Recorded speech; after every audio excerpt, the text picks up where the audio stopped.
Annyeonghaseyo, this is Kuya Mike TV at samahan nyo na naman ako nasagutan itong EPS topic number 181. Tara guys, samahan nyo na ako. Ito tayo kay number 1. Mulgunul on banhanon sunsreimnida. In English, they are handcart for growing things. Dito na tayo kay number 2. Kaya kumshimul charolso inun choldan game nida. In English, they are cutters for cutting metals.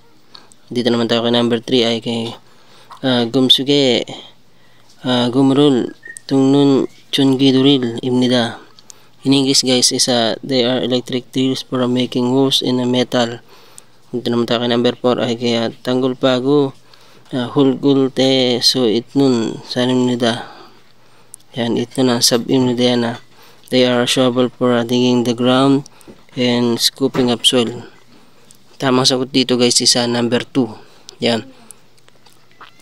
Kamsahamnida, sana nakatulong.